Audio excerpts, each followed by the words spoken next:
So good morning, everybody, and welcome, welcome, welcome to the third and final session of our fall prevention program. I see a few more people who are waiting to come in, so I'll let them in. And I'm glad you're here. This program, as you know, is a joint program presented by Your Albany NORC, Jewish Family Services of Northeastern New York, and Maria College, who we partner with in the community. We work closely with the nursing department and the occupational therapy departments, and they're going to be pretty much the stars of the show today, because today's program is going to focus on demonstrations on how to use assistive devices, what to do if you do have a fall, when to stay, how to get up safely. And hopefully you've brought all of your questions with you today. So just a reminder that we're not going to be actually doing the fall prevention exercises together as a group. You should have received a link to a YouTube video which has the exercises, and it's critically important that you practice these exercises on a regular basis. As I like to remind people, you didn't learn to ride a bike in one lesson. So getting good at something means practice, practice, practice. So let's see. Okay, so I'm going to share my screen here.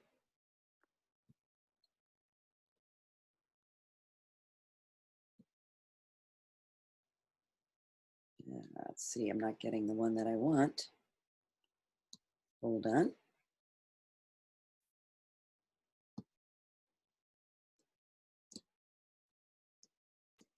Oh, technology.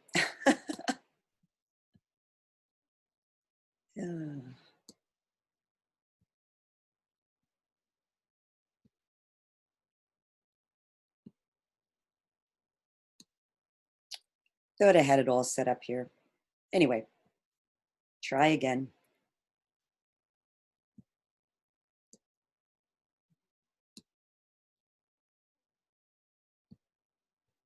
Here we go.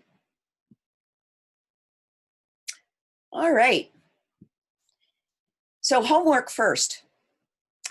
If you remember in your packet, I included an activity, take-home activity number 2, which is developing a personal action plan for fall prevention. Now, Linda presented a lot of really helpful information last week about going through your home room by room, looking at things that could be potentially increasing your risk of a fall.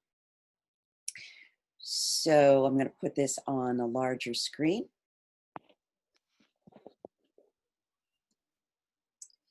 And just a reminder in the steps, this is also printed on your handout, that an action plan is something that you choose to do. It's not something that somebody told you you should do or a suggestion that somebody else has made, but it's something that you choose to do. It's very action specific. The action is achievable, which means you have to have a reasonable likelihood that you'll be able to carry through with your plan. And you want to have a way to measure if you've achieved your action plan. It answers the question, what, when, how, so you can measure your success. And there also needs to be a certain level of confidence that you'll be able to complete your action plan.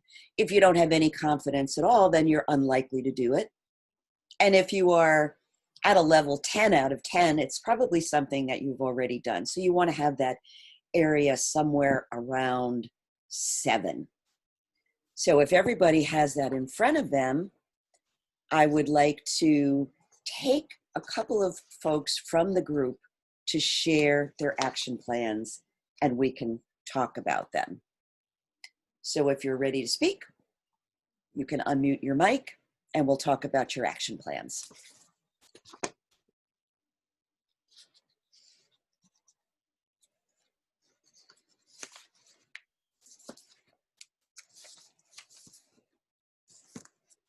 Oh, does everybody need an extra cup of coffee before they start talking? Oh, there's got to be One brave soul out there who's willing to share. I'll try. Who am I speaking Mary with? Ellen. Hi, Mary Ellen. Hi, How Mary are you? Ellen. I'm well. Oh, good. I didn't get that specific, but I can tell you what I'm doing. I am trying to increase my leg strength, and all my programs, my exercise programs, are gone. So I'm pretty much hanging at home, and so I tried to figure out what the heck am I going to do. And what I decided is I'm in an apartment building. I'm on the 3rd floor, and I'm going to start by walking down the stairs every day, and then down to my car. We have an elevator. It's wonderfully accessible, but I decided I would start doing that. That's very painful, and it's very hard for me to do foot over foot. So it sounds simple, but it's hard for me. And then I am going to plan on walking up one flight, at least one flight. And that's what I'm going to do. And I'm going to try to do that. How about if I say 5 times a week? All right. And I feel confident I can do that. So that's that. So how would you, first of all, kudos on setting up an action plan that's very, very, very specific. I mean, you identified the problem, which was the lack of leg strength. And you targeted specific ways to do that. That is really what it's all about with an action plan. So what was your confidence? You said you're pretty confident that you can do it. How would you rate it on a scale of 0 to 10? I'm going to go with a 7. Okay. Because it's awfully easy to grab that elevator. So, and when I go to my car, I might have a shopping cart, but my goal is, if I'm not using the shopping cart, walk down the stairs. So, yeah, like I said. Yeah, one of the suggestions I've heard is to make life inconvenient for yourself in order to build strength. Okay. The thing like taking the stairs rather than taking the elevator. Those kinds of things. Linda, if you want to unmute yourself so you can jump in here with the conversation, that would be great. I think that's a great plan. I really do. I love it. You know, just remember, obviously, to hold on to the rail when you go up or down. And, you know, that's just a perfect, it's a good exercise. And you can gauge it because you'll see when you go up the one flight and you'll see how that goes. And if it gets really easy, like after a couple weeks, maybe then you could shoot up and walk up 2 flights, but you'll see. Yeah. Exactly. So it's very good because you've got the ability to add to it by having the 3 flights of stairs total. So that's an awesome idea. I know you're saying hold on, but one of my long-term goals is to be able to just run up and down the stairs like I used to. Well, now wait a minute, Mary Ellen. Hold the phone, Mary Ellen. Okay. I think I can get to that. I think I can get to that. All right. But well, I'm, you know. You know what though, I get what you say, run up and down the stairs, but you can run up and down the stairs and have one hand on the rail too. Okay. Don't be crazy. I mean, it's a great goal and you will definitely get your leg strength up, but you also always have to remember to do it safely. So yes. Let us know when you're walking up the 3 and we'll talk. Yeah. When I started out, I could hardly even do it without holding on to both sides. So now I'm down to one side, and then, you know, so I'm working on that. So that's my thoughts. That's great. How are the stairs, if you don't mind me asking? Like a lot of times the stairways in some of the apartment buildings, I don't know where you live, are really good. They have a good rubber tread on them and everything. Are yours pretty good, or are they like old? Yeah, they're carpeted. Okay. Yeah, and it's very, you know, light, bright. There's railings going all the way down. And I was noticing, because when you did the talk last week, you talked about expanding, or, you know, making the railing a little bit higher so that you're holding on until the end. And they did that. So that great. You know. Yeah. Perfect. Yeah, We'll see. about carpeting. Carpeting can sometimes be a slippery surface, though. Mhm. So Okay. just be mindful of that, particularly if Sure. there's some kind of a nap on it. It can act sort of like a slide.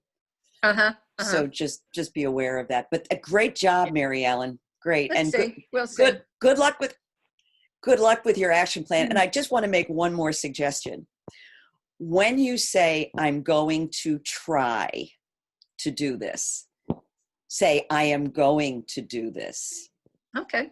Mhm. And if it doesn't work Yes. out for 5 times a week, maybe you need to readjust To your 3. Yes. frequency. Right. Good point. Good point. So try. Okay. It's like Yoda said in Star Wars, there is no try. There is Mhm. only do or Okay. not do. All right. I All will right. do it 5 times a week. Great. Thanks, Mary Ellen. Thank you. Thanks, Judy. Who else would like to share their action plan? Judy, I'd like to just mention I chose to change bulbs in my hallway. Mhm. Good. Say more about that, Olga. Well, it's a very high ceiling, and I'm afraid really to change them sometimes because it's kind of tricky. There's 2 or 3 bulbs in one Mhm. light. So I'm not really understanding what your action is going to be.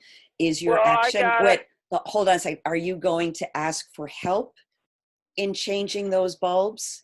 Or are you going to Well, change those bulbs? I'm going to change them. Mhm. Okay. And you're going to change them to make the lighting better so you can see? Yeah. Okay. So let me take this back a step. How comfortable do you feel actually physically changing those bulbs if they're up really high? Well, not too comfortable. All right. So when we look at these action plans, it might be that your action plan, if I can make a suggestion, would be to find a way to get assistance in changing those bulbs so that you did not have to do it. Mhm. Because you don't feel safe doing it. Do you understand what I'm saying? Yeah. Yeah. So your action plan might be, could we rework that so that you could say, my action is I'm going to enlist assistance in changing my bulbs? Yeah, we could do that. Yeah. Okay. And do you have someone that you can call on to help you do that? I can call my son. Great. Because I have visions of you up on a ladder, Olga, and it's scaring me big time. Yeah. Yeah. All right. Thanks, Olga. Thank you so much for sharing. Anybody else want to share their plan? I think we certainly have time for one more.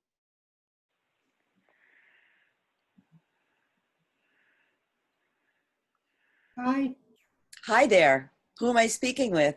Rima. Hi, Rima. Hi. I put down walking. I already do walk, but I want to walk more. I want to do 7 days a week, unless it's snowing or raining, and at least 15 to 20 minutes. I find now I get complacent. Oh, especially when it comes to the end of the day, and I don't do it. So um, I'm going to try to do it, and be more diligent with it, with the walking around my neighborhood. Right. I find if I walk in the morning before lunch, then that's much better. After lunch, it takes me a little longer to digest my food, and when the day gets later on, that's when I say, "Oh, why bother?" It's going to get dark at 4:30. So, I want to be more diligent with the walking. Great. I know you love to walk, Rima. And let me ask you a question. Do Sure. you have a contingency plan, since you've targeted 7 days a week, which is every day. Yeah. What's your contingency plan for Well, when the weather isn't so good? what I do when the weather isn't so good is I walk around my house, which is a ranch, one floor. And sometimes I put music on and I dance around. So I walk back and forth from one end of the house to the other.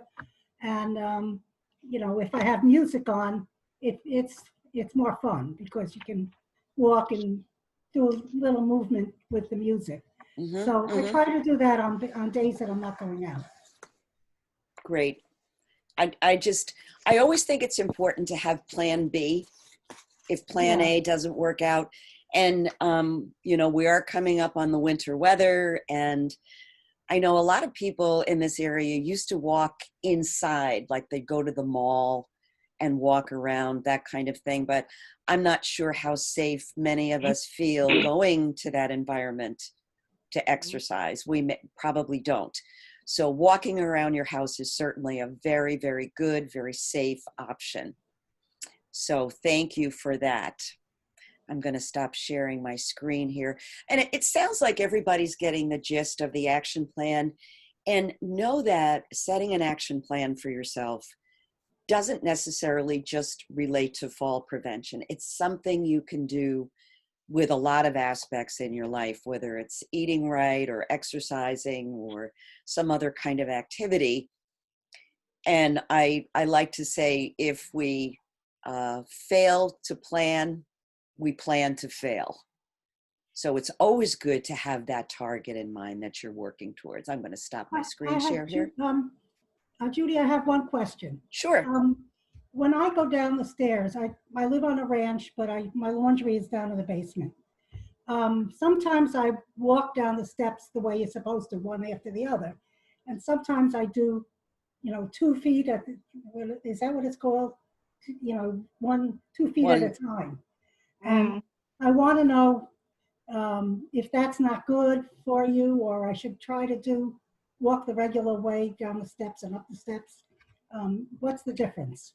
Linda, I'm going to turn that one over to you. Bima, can you just repeat that? You're saying that what you're doing now is you put one step down and then bring the other foot to it, and then one foot down and the other foot to it, versus one after the other. Right. Is that what you're saying? I'm saying sometimes I do either way. Right. But when I do what I call the lazy way, which is that not good for me? Well, wait, which one do you think is the lazy way? Well, the one that you're always supposed to do, one after the other. Well, okay, so the one, your whole life. the one after the other that you've done your whole life, we call it a reciprocal gait. One foot goes down and then the next foot goes to the next step, next foot to the next. The other one, where you bring one foot down and then you bring your other foot to that one, is actually it's safer, if you will. It gives you a better base of support because you step down to the one, bring your other foot down to it, versus when you're taking that other foot and going to the next step. For a moment, you're sort of in space and you're maybe a little bit more off balance. The reciprocal gait, one after the other, is certainly fine if you're used to that and you feel that you really have good balance and you're not shaky. But if you're having a day where you feel maybe not that secure, it's okay to do the other one, okay? Because you're going to have a good sturdy, you're going to put your one foot down on the step, bring your other one to it, stop for a sec, get your bearings, as my grandmother would say, and then go to the next one. So there's nothing wrong, there's no right and wrong.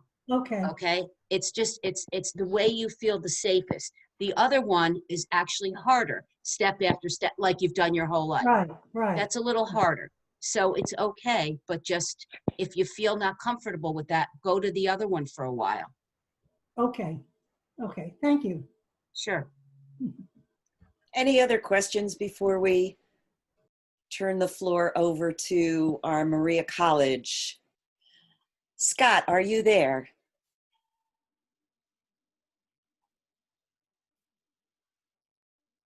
Scott Homer. Good There morning. you go. See me?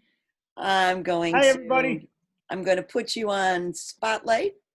Thank you. Oh, my. And I have my share screen ability, right? Yep. All right, well, I am here at Maria College. I haven't been here very much this semester because of the quarantine, but I have two students with me who are volunteering in the background, and you'll see much more of them soon. We have Sierra to this side and Dewana to that side.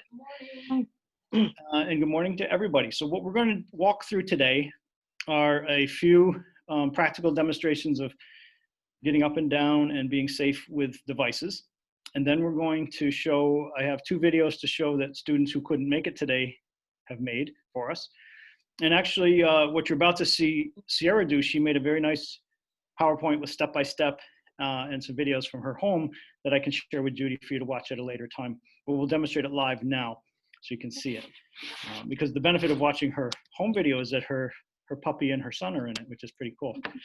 Now I'm going to try to switch my screen to here so you can see the students closer. Let's see how that worked. There they are. And can everyone hear me all right? Just fine. All right, so here we go. I'm going to talk through the process and I'm going to have each of the ladies demonstrate the test as we go. So I'm going to hold this steady for you. So first up, we have Sierra demonstrating how to safely get in and out of a chair. So she's seated in a chair with arms. That's the only kind that OTs like to talk about. A nice sturdy armchair because she can use her hands to push up. It's tougher just using your legs to get up. So what we're going to have her do is scoot herself forward a little bit. There we go. Bring her bottom to the edge of the chair. And her knees are going to be over her toes. And she's going to push through her arms. And we like to say nose over toes as well. So she'd like to get a 1, 2, 3 count and push up through her arms and rise. Once we're standing, it's always important to take a few good breaths and get your balance because sometimes we can get a little dizzy spell. To sit down, we're going to reverse the process. So she's going to back up until her back of her knees feel the chair.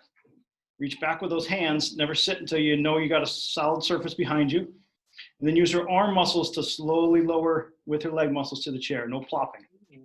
And down you go. And that's a safe transfer. We're going to move next over to Dewana, who's going to show us how to use a cane. Now, canes have their purpose. They're not my favorite device, and I'll explain why. But here is a cane. Dewana has some osteoarthritis, she confessed to me, in her right hip. So she's using her cane in her right hand to support that weaker leg.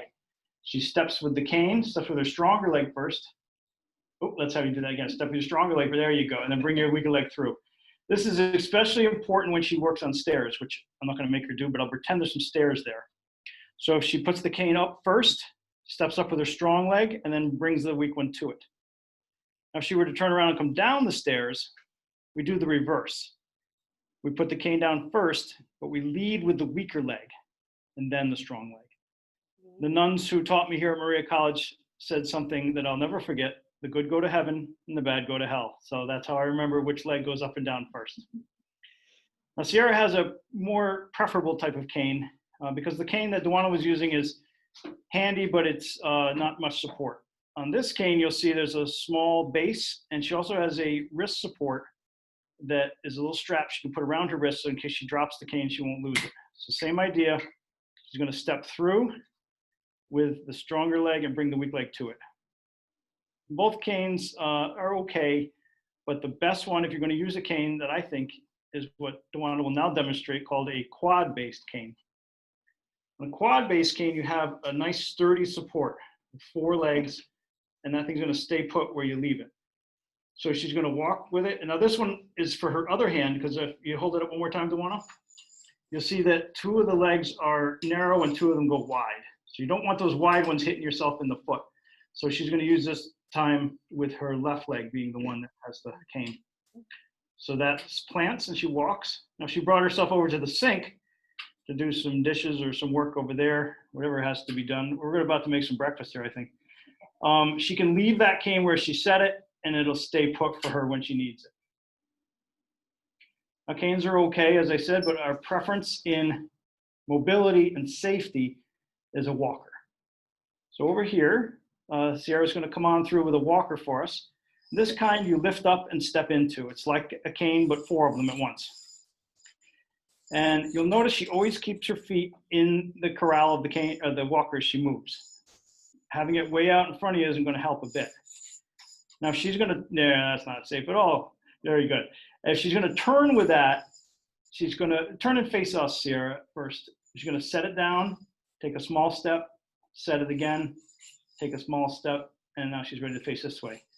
Now we'll show the bad way. If you were to swing hard to your right with that walker and let loose with it, oh, no, no, no, okay. That's definitely not what we want to do.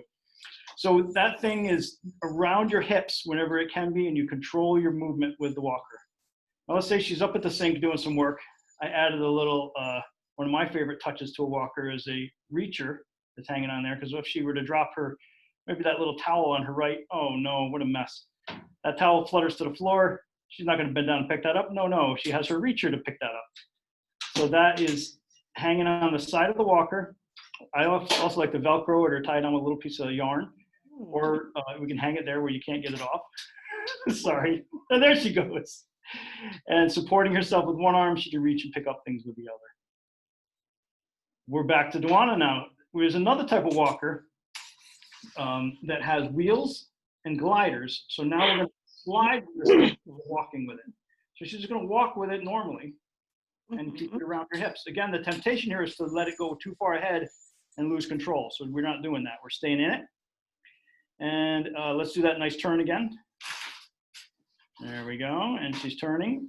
And now she's going to go up to the cabinet and she's going to reach for something. But there's another attachment that I like, or this one's even simpler. If we can grab a handy bag.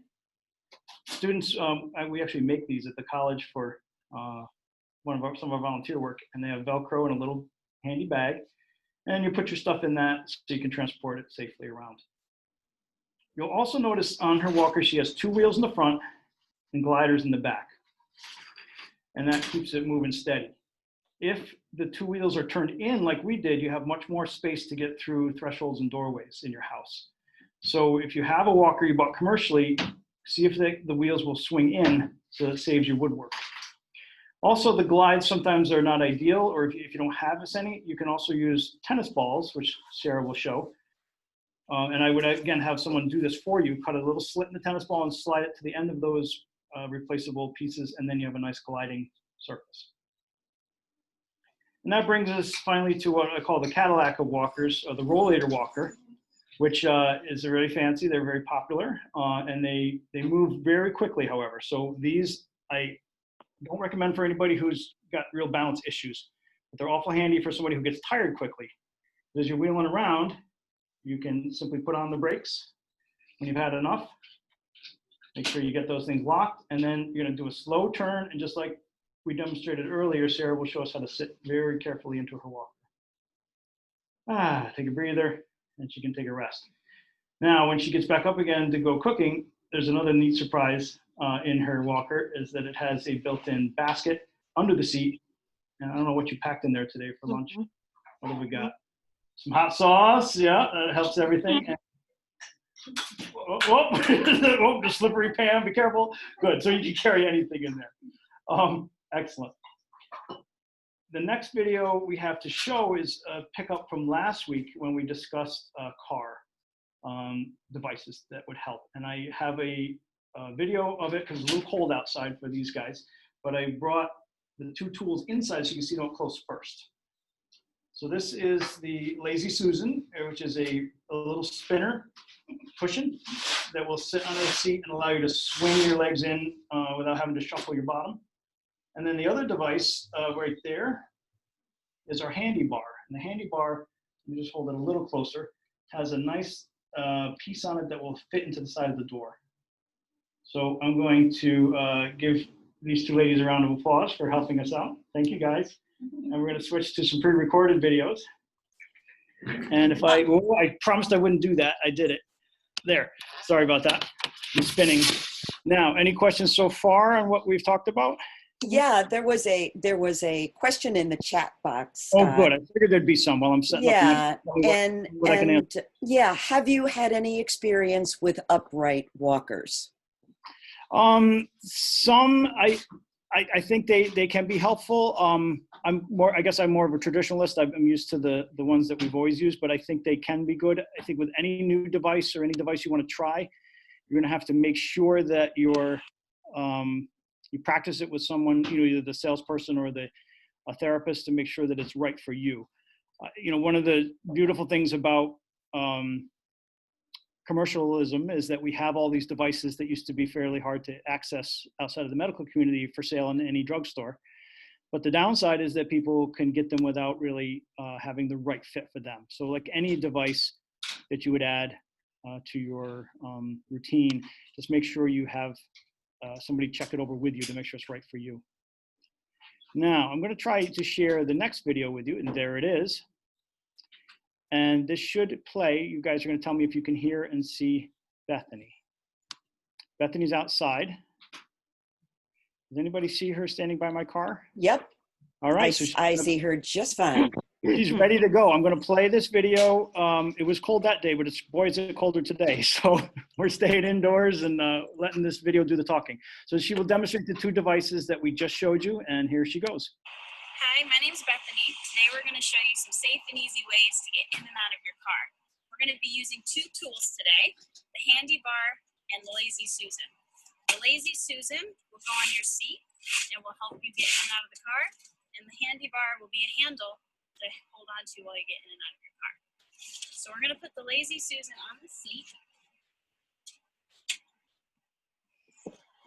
There. The Handy Bar, you're going to look for this hook on the inside of your door. Stick it in like this. Make sure that it's nice and snug before you go to get into your car. So I'm going to back up to my car. Make sure both my feet are under me. Hold on to here. Don't be tempted to grab the door because we don't want the door to come in and hit you as you're getting in.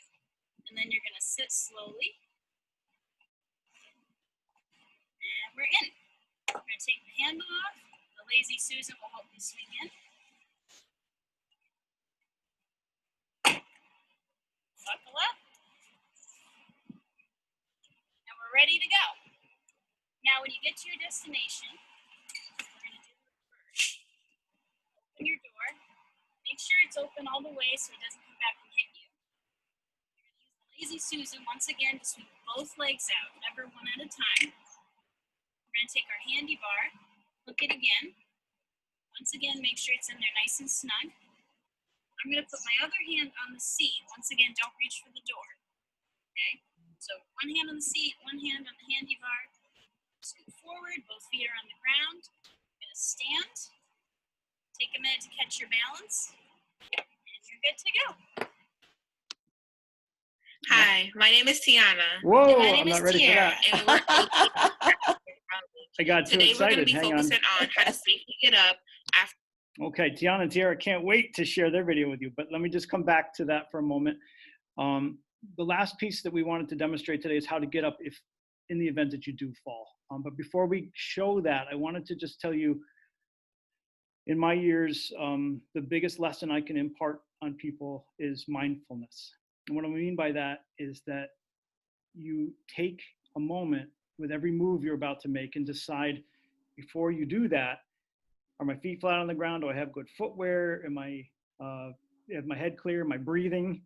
Are the lights on? All the little steps that say, just give me a second before I put myself in a risky situation. And it's hard, you know, we've been hopping up and down all our life, running around since we were 1.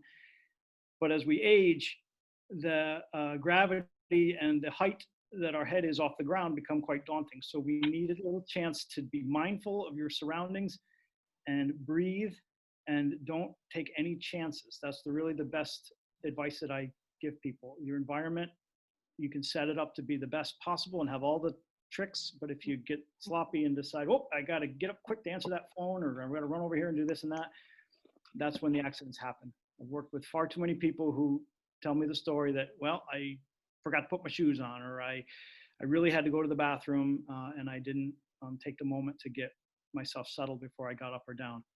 And the real risk here is that, you know, you may have an accident and have to change your pants, but that's a lot better than having an accident where you fall and hurt yourself and you still have to change your pants. So just saying that from experience from folks who have ended up in the hospital that I have to treat, and we don't want any of us there. So if you do have a fall, these two sisters who didn't come in today but recorded this for us did a lovely little presentation on how you can get up safely. So I'm going to jump you back to my share screen, and I'm going to show them Tiana and Tiara, and let's see how they do. Oh, there they are. These guys are really cute. Okay, here we go. Hi, my name is Tiana, And my name is Tiara. and we're OTA students at Maria College. Today, we're going to be focusing on how to safely get up after a fall. If you sustain a fall, don't panic. If you're in pain, do not move and call for help. If you are not injured, try to get yourself up. Move onto your hands and knees and try to push yourself up. Then try to crawl over to something sturdy that's like a chair or bed.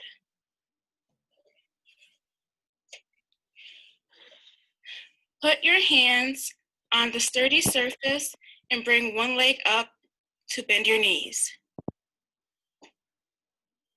Place your foot flat on the floor. Lean forward and push through your hands to bring up your other foot. Slowly turn yourself around and sit on your bed or chair.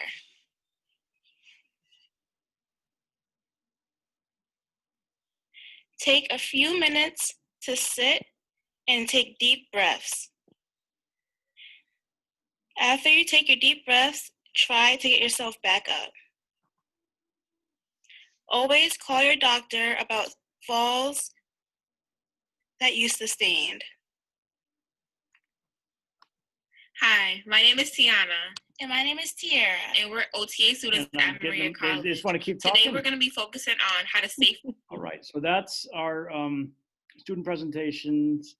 And I wanted to add something else that we mentioned last time that I know is valuable, that you always want to have on you, not on the charger, not on the wall, in your pocket, in your on your wrist, a device that you can use to call for help.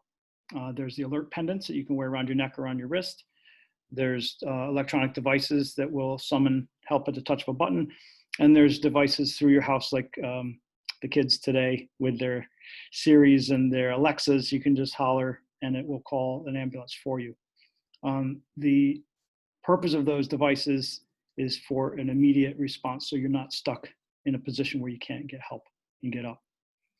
The other thing that I wanted to point out is that if you watch how the ladies got up off the floor, this is why you got to do those exercises with Judy every week. This is a lot of work. It's a lot of strength in the upper body and a lot of strength through your legs, and the yoga exercises and the maintaining your mobility and your movement is key. And you know that ability to get up off the ground can be a huge difference between you spending a long period of time in an uncomfortable situation. So those are our lectures. Are there questions for Scott and the OT students? I had a question about the walkers. Absolutely. And it's the height of them. Yes, good question. I saw that they were kind of low, but I noticed so many who use walkers are kind of leaned over into them. So I wondered what's the right height? So if I were to, my students went to put everything away, so I lost, oh no, I have one walker left. Hang on just a second. I'm gonna back up, get that one walker, and show you where they should be. Right, about there. So I want a bend in the elbow, a slight bend in the wrist, but if I'm up here, it's too high. If I'm down here, I lean into it and it's too low. Right there is where I want them. That's the sweet spot. You'll know it when you feel it, and you'll want your posture to be straight. The other thing that I always tell folks using them is the temptation is to look at your feet. And that's going to lead you to more trouble than if you have a straight posture and you're looking around and walking as normally as possible. So many of us will move into a kind of a shuffle or gripping the walker, holding on for dear life. Instead, try to do a normal gait pattern as close as you can and use the walker as a steady support on either side. But you don't want it too high or too low, or you'll end up leaning in or it won't be there to help you. The biggest problem I see is that people have it way ahead of them, and the walker up ahead of you is of no use. Other thoughts or questions? Well, I wanted to weigh in on that, Scott, because one of the things that I always work with students Tips, In like yoga, investigators and accounts from survivors. what do we have Is that here? my, going- is that my video? It might be the video. I think I turned all mine off. Okay. The importance of keeping the eyes level with the horizon. We focus on this when we do balance poses, but I remind them that in yoga, we talk about the eyes being the very top of your spine, and your spine will follow as your gaze goes. Yep. So if you start to look down, now I'm not saying you should not look down before you begin to walk to see if there are any obstacles in front of you. And there's one thing we didn't touch on last week that I want to mention this week. Linda and I both agree about this. We need to bring it up. But yeah, scan the area to make sure you have a clear shot. But as you're walking, to keep your eyes on the horizon. Everything in our body, in our balance systems, in our muscles is designed to move in a certain way. So we need to give it all the help we can get by doing the gaze correctly. I'm going to bring it up now, Linda, and I know you want to weigh in on this too. We didn't talk about pets in the home. And I was saying to Linda, I've got 2 very active pugs, particularly when there's food involved or they want to go out, and they like to do this little dance. And if you've ever seen cats do that, they do that as well. So just to be especially mindful of the presence of pets when you have one in your home, or if you go to visit somebody who does have a pet, because you can't necessarily reason with them. So you have to be on the alert. Anything you want to add to that, Linda? Sure. I have a few tips about being safe with your pet. Most of the falls that do occur happen because someone either trips over their pet or they trip over the pet paraphernalia. And if it's like my house, I have dog toys all over the place. Cat incidences are most often tripping over the cat itself. So if you have a puppy can tend to fall asleep wherever it is. So you have to be careful of that. Whereas an old dog could also fall asleep in a precarious place, like the top of the stairs or in a dark hallway. So if your dog is asleep, you need to be aware of that. The food and water bowl, you want them out of the way of traffic. If you have a dog who's a dribbler, then they can take the water and then kind of, it goes right across the kitchen floor. So if you can put an absorbent mat under their water bowl, that will help to sort of suck up the water. And I came up with this little trick with a lot of my patients who want to clean a litter box and they can't bend over. So I suggest to them, go buy a pooper scooper that people use outside for dogs. And you can then go in and scoop your poop, drop it into a waste paper basket that's high and lined, and you can empty the litter box that way. Because I find a lot of people, that's a real problem for them. Put the toys in a basket somewhere. Maybe if you have a two-story home, have a basket up and a basket down. And just, again, be aware of your pet's location. So you can get a bell for their collar so that if they're walking around, you can hear them, or a glow-in-the-dark collar, which is also an option. And maybe if you can train your pet to go into a crate a little bit, if there's company, if the doorbell rings, you could put the dog in a crate for a few minutes to keep them safe. And every dog should know sit and stay. That's like the basics, so that you do have some control. And then just be careful with walking them outside. Have control over your leash. Don't let them pull or lunge at other dogs and pull you down. So that's a quick summary of pet safety. Linda, can I add something I thought of while you were Sure. speaking about obstacles? Another favorite trick, and you may have mentioned this last week or the week before, but with a walker, I like attaching a small light to the base that you can push to turn on, like a bicycle light or anything that would help illuminate the floor for when you're moving around at night.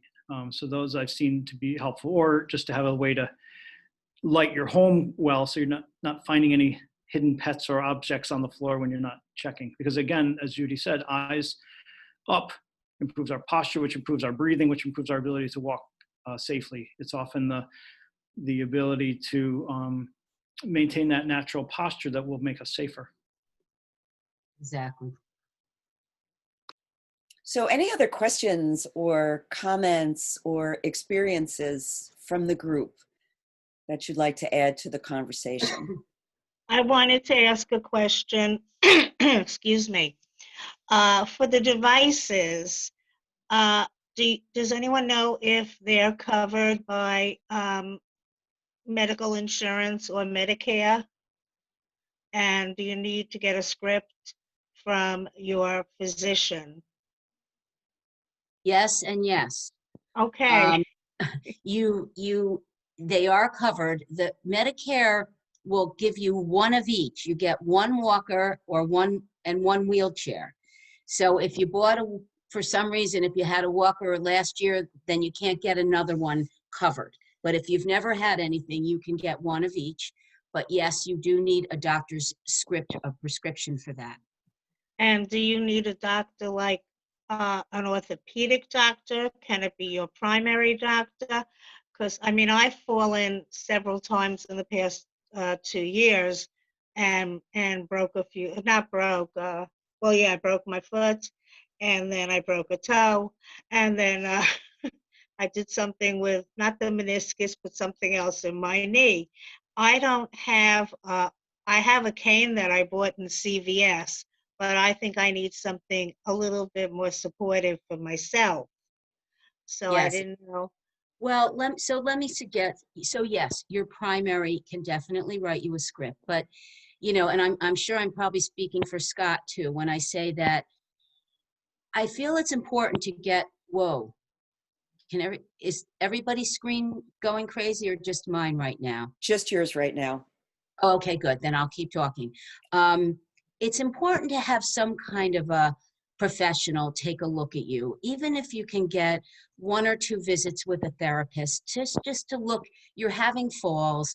Clearly, there's a little something going on with your gait, and it would be great to have a therapist take a look at you and then recommend a specific piece of equipment versus, you know, we go into CVS, they have these pretty canes, you know, and oh, I'll take one of those, or I have the cane because it was my aunt's who's dead up in the attic and I went and got the walker from them. And that's the story I get all the time. And instead, maybe have somebody take a look at you and give you a record. Actually, I did. I was in physical therapy and I stopped when COVID came. Well, So, sure, yes. They had diagnosed me. I was there many, many weeks. I guess I just didn't feel like going back again, especially at COVID time. So I No, had, right. but I guess they could also give a script for a particular piece. I was thinking of just that the 4-prong thing. I forget what they call it. Well, if you were seeing a therapist before COVID, then I'm sure they have your chart and they know you pretty well. So they could give a recommendation even now and say, you know, we know you. Sure, call them and say, what do you think? You guys know me. What do you think I should have? Thank you. Absolutely. I was about to say the same thing, Linda, and that's a great contact for you, Cheryl. And the quad-based cane is one, but I think your best support might be a walker, and they would tell you whether the wheels or the straight, you know, would be based on what they saw when you were working with them before. The other thing I wanted to mention, and I think this is still true, but I remember from my discharging people from the hospital and nursing home days that while a walker and a wheelchair are covered, the devices for the bathroom are not. Is that still true, Linda? So true, and so sad. Yeah, because those are really where the most accidents happen. And, you know, just to, again, point out I think the most valuable summary that Linda gave us last week of room by room safety. That was an excellent presentation. And I think having that eye around your house and remembering how dangerous the bathroom can be and the different benches she showed, unfortunately, they are a cost, but I think they're a worthy cost. And, you know, I believe you can also use, if anyone has a health savings account, I believe you can use them for that type of purchase. But unfortunately, insurances do not cover for whatever reason. And I just want to add on one consideration too. that I think it's important not only to have the OT or the PT evaluation for using the device, but going back even a step or two before that. If you're having mobility issues, if you're having difficulty having your balance, if you're getting dizzy spells, I think the best place to start is with your primary care physician, because you want to identify if there's an underlying cause. If it's your medications that need to be adjusted, if there's a neurological problem that needs to be addressed by a specialist. So don't assume that it's just because you're getting older and perhaps a little frailer. We need to go back to square one. And then if the physician says, yeah, I think, yeah, you do well with a PT or an OT evaluation, go for it. But make sure you rule out any underlying undiagnosed medical issues as well. Anybody else?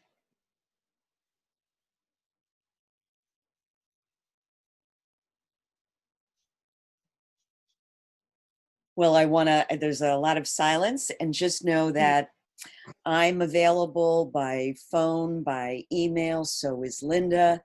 So is Scott Homer. And Scott, I just want to let you know how much we value our partnership with Maria and what an excellent job you did of working with the students to do those videos and those live presentations. They're ready for prime time. They are, and I love our partnership with NORC as well. I feel that we missed the in-person this year. I love having everybody over here, and we host you with all the goodies, and everybody's hungry now that I mentioned the goodies. Yeah. But we'll be back to that, and we'll have you over again before you know it. And in the meantime, I think we did a phenomenal job of presenting the information in a way that we could all be safe and comfortable and hear it and have it recorded too, that you have it now as a reference. So, we make the lemonade out of the lemons. And, that's right. That's right. And as Scott said, the programs are all recorded. So all of you who participated, if you want, there's a lot of information being shared. So if you want to review it and said, oh, what was that they said about this? You can go back, you can review it, do your exercises. And last but not least, in addition to having a happy Thanksgiving, however you'll be celebrating, we do have a final poll with, I think there's 5 questions this time, which I'm going to launch. And would ask that you, before you sign off, to please complete the poll. And thank you all for taking part in this program. It's been our pleasure to present it. Absolutely. Have a lovely day. Thank you very much. Stay safe out there, and Thank you. Happy holidays to all. Same to you. Yes, happy holidays.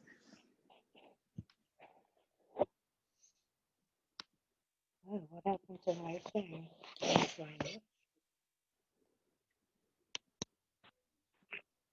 Judy. Yes, dear. Hello.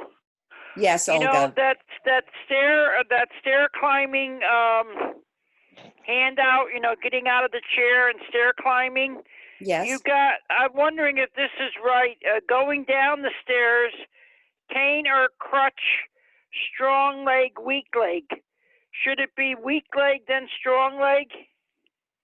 Down with the weak leg and up with the strong leg? Yes. The downstairs, you got strong leg, weak leg. Well, I don't have the handout in front of me, Linda. Linda. One of the things, I'm not sure of that either, but what Scott said is something we all learned. The good go to heaven, the bad go to hell. So the good leg or the strong leg the good go to heaven goes up first, and the bad leg or the weak leg goes down first. So the good go to heaven. Yeah. When you're so going the bad down or stairs, the weak leg goes down first. The weak go to yeah, well, hell. they got it wrong here on the chart. They got going downstairs. Cane